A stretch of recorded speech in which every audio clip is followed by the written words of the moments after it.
რუბრიკაში კვირის თემა თურქეთში მოღვაწე აფხაზური დიასპორის გააქტიურება. გაზეთ საბაჰის დამატება. აფხაზიას გამოცემასთან დაკავშირებული აჟიოტაჟი.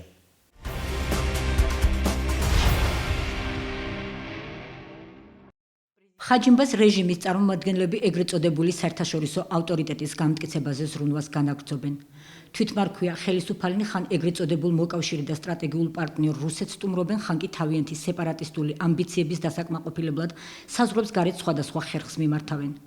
ამჯერად თურქეთში მცხოვრები აფხაზური დიასპორა გააქტიურდა და მათი ძალისხმევის შედეგია ის ფაქტი, რომ რამდენიმე დღის წინ თურქეთის ქალაქებში გასაყიდად გაზეთი აფხაზია გამოვიდა.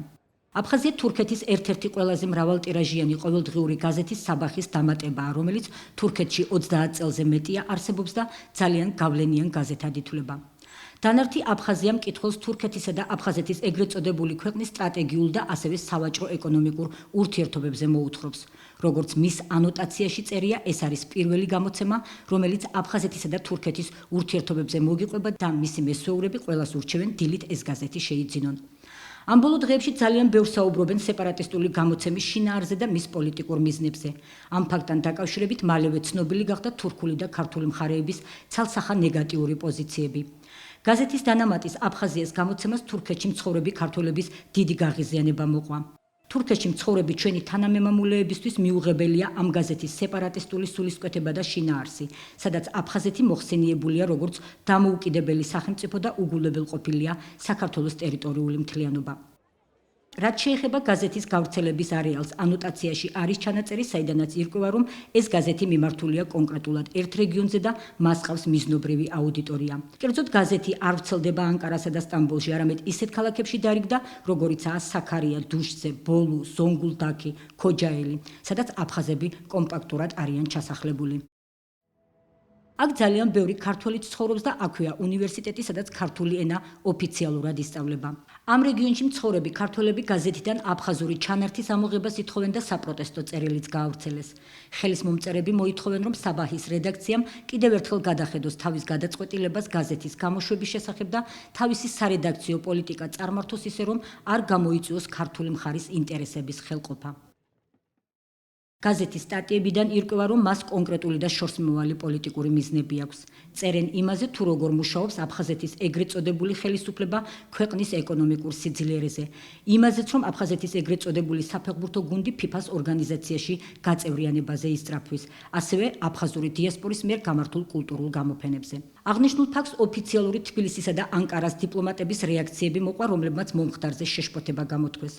თურქეთის ელჩი საქართველოში ზექი ლევენტ გუმრუგჩუ განმარტავს, რომ აფხაზია გახლავთ კერძო გაზეთის ადგილობრივი ჩანართი, რომელიც თურქეთში აფხაზური სათვისტომოს ძალისხმევით გამოვიდა. აღნიშნულთან დაკავშირებით თურქეთის მთავრობა ინფორმირებული არ ყოფილა. თურქული მხარე მუშაობს იმაზე, რომ აღნიშნული აღარ განმეორდეს. ხაზს უსვამ იმას, რომ თურქეთის ოფიციალური პოზიცია საქართველოს ტერიტორიულ მთლიანობასთან დაკავშირებით მტკიცე და უცვლელია. ჩვენ ამ საკითხზე თურქეთში საქართველოს საგანგებო და სრულუფლებიან ელჩს ირაკლი კოპლატაძეს დაუკავშირდით. საელჩოს აფხაზიას გამოცემის ფაქტთან დაკავშირებით გქონდა შესაბამისი რეაგირება ადგილობრივ ხელისუფლებასა და საგარეო საქმეთა სამინისტროსთან ერთად. უნდა აღინიშნოს, რომ თავად თურქეთის საგარეო უწყება შეწუხებულია ამ ფაქტით, რადგან ეს ეწინააღმდეგება ოფიციალური ანკარის მიერ გაცხადებულ პოლიტიკას საქართველოს ტერიტორიული მთლიანობისა და აფხაზეთის საკითხთან მიმართებაში. ანკარასთან ერთად მუშაობთ ამ თემაზე თურქული მხარე იკვლევს ამ საკითხს. რაც შეეხება ქართულ დიასპორას, მათ მაშინათვე გამოხატეს პროტესტი ამ ფაქტთან მიმართებაში. შერიგებისა და სამოქალაქო თანასწორობის საკითხებში სახელმწიფო მინისტრი ქეთევან ციხელაშვილი აცხადებს, რომ საკითხის პოლიტიკური მნიშვნელობიდან გამომდინარე სრულიად შესაბამისი რეაქციები ჰქონდა თბილისისა და ანკარის ოფიციალურ უწყებებს მომხდართან დაკავშირებით.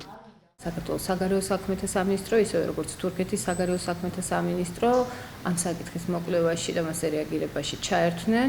იქიდან გამომდინარე, რომ აი ეს ჩანართი გარდა კულტურული და სოციალური ხასიათის ასევე პოლიტიკურ პასაჟებს ატარებდა და ეწინააღმდეგება არა მხოლოდ საქართველოს, არამედ საერთაშორისო თანამეგობრობის პოზიციას, მათ შორის თურქეთის გაცხადებულ პოზიციას, რომელიც არაღიარების პოლიტიკას მისდევს. როცა საკითხი ეხება პოლიტიკური სტატუსის თემას, ხადია ეს უწყებები, მათ შორის ის სახელმწიფოები, სადაც ასეთ ფაქტებს აქვს ადგილი, აქტიურდებიან. გაზეთის დანამატის აფხაზიას გამოცემის ფაქტს გამოეხმაურა თურქეთმცოდნე საზაწურწუმია. პროფესორი თვლის, რომ გამოცემა იმართება აფხაზეთის ეგრეთ წოდებული მმართველებისგან და მომხდარს აფხაზური დიასპორის აქტიურობის შედეგს უწოდებს, რაც სამწუხაროდ ამჯერად გარღვევით დასრულდა. აქვე აღნიშნავს, რომ მსგავსი ნაბიჯები ქართულ-აფხაზურ ურთიერთობებზე აუცილებლად ნეგატიურად აისახება.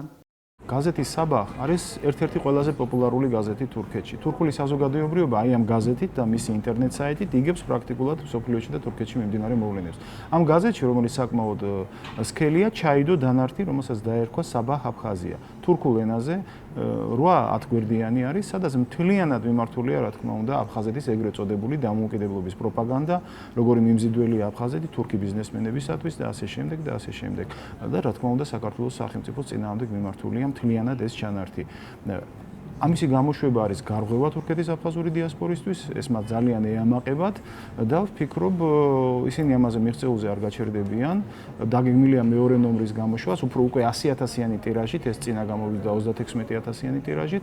ყოველი თვის პირველ დეკადაში აქვთ განზრახული აი ამ ჩანართის გამოშვება და აი ეს მიზნები აქვთ, რაც მე ვფიქრობ, მხოლოდ უარყოფითად შეიძლება აისახოს აფხაზეთის კონფლიქტის მოგვარებაზე, რადგან არის ძალიან რადიკალური, აბსოლუტურად არ არის მართული არავითარი დიალოგისკენ და ტოლერანტობისკენ. ამიტომ მე ვთვლი, რა თქმა უნდა, ცალსახად ნეგატიური მოვლენა არის ამ გაზეთის გამოშვება, როგორც თურქეთ-საქართველოს ურთიერთობებისთვის, ისე საერთოდ, რა თქმა უნდა, საქართველოს ინტერესებისთვის.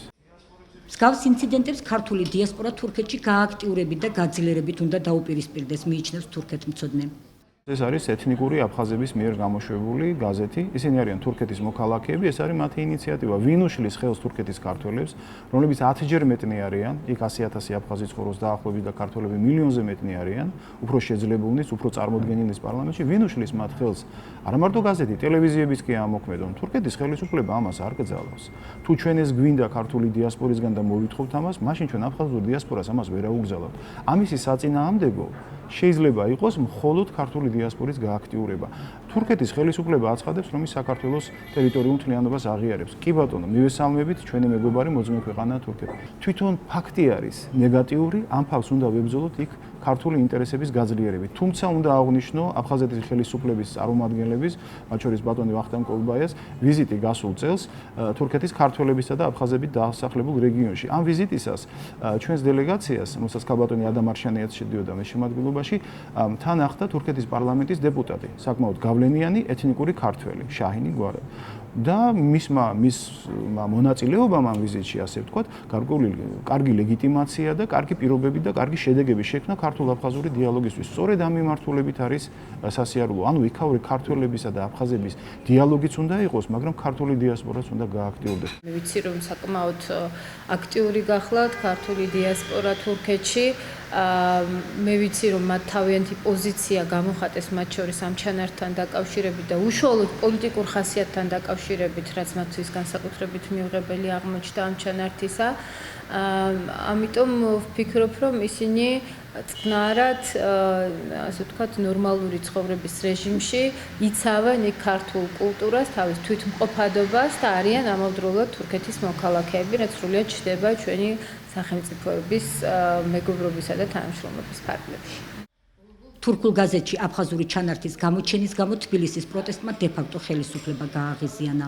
ეგრეთ წოდებულმა საგარეო უწყებამ განცხადება გაავრცელა, სადაც საქართველოს ხელისუფლება აფხაზი ხალხის მიმართ ნეგატიურ დამოკიდებულებაში დაადანაშაულა. ხაჯიმბას ხელისუფლება მიიჩნევს, რომ თბილისი საერთაშორისო საზოგადოებისგან აფხაზეთის იზოლაციას ცდილობს. მომხდარი ინციდენტის შესახებ აფხაზეთის ეგრეთ წოდებული ხელისუფლება ჟენევის მოლაპარაკებების მომდევნო რაუნდზე საკითხის დაყენებას გეგმავს. განცხადებაში გაკრიტიკებულია შერიგებისა და სახელმწიფო თანასწორობის საკითხებში სახელმწიფო მინისტრიც. ნათქვამია, რომ ქეთევან ციხელაშვილი მისი განცხადებებით ადამიანის უფლებებს არღვევს. მინისტრი აფხაზური მხარის განცხადებების კომენტირებისას აცხადებს, რომ ქართული სახელმწიფო არათუ ეწინააღმდეგება თვითმყოფადობის წარმოჩენას, არამედ ვალდებულებად მიიჩნევს ეთნიკური ჯგუფების იდენტობაზე ზრუნვას. საკითხების პოლიტიზირების შემთხვევაში კი ქეთევან ციხელაშვილი აუცილებლად მიიჩნევს ქართული სახელმწიფოსგან შესაბამის რეაგირებას, რასაც ამ კონკრეტულ შემთხვევაში ჰქონდა ადგილი.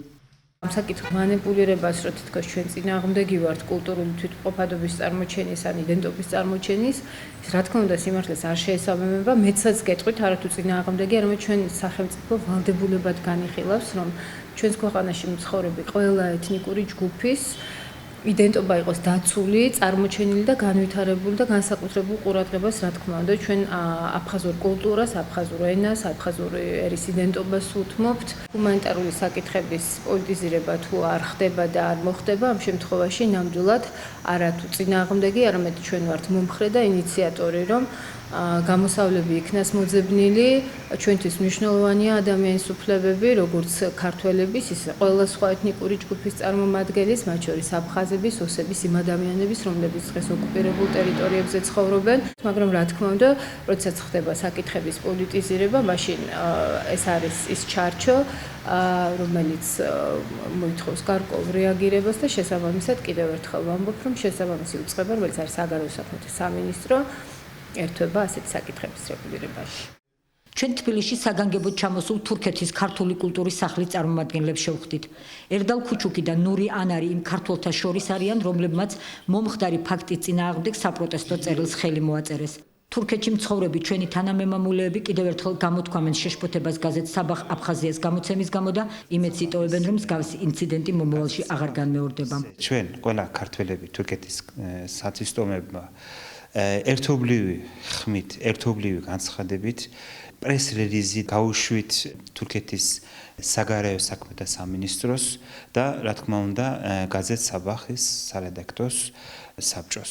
ჩვენ მართალი ვართ, იმიტომ რომ ათასობით ხალხი აფხაზეთიდან დევნილი გახადეს. ეს იყო საქართველოს ტერიტორიული მთლიანობის წინააღმდეგ ნაბიჯი, დეზინფორმაციის გამოვლინება. იმედი მაქვს, რომ მომავალ თვეში ასეთი შეცდომა აღარ განმეორდება. ამის უკან არის რუსეთი, თურქეთში ჩვენ როგორ ვაჯობებს, მაგრამ მაინც სიმართლე უნდა ითქვას მუდმივად.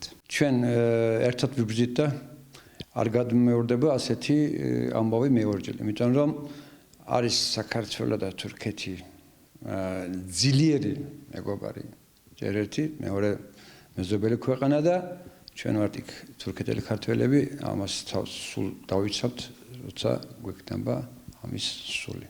ჩვენი ძალა ერთობაშია, ჩვენ მაინც გავერთიანებთ საქართველოს.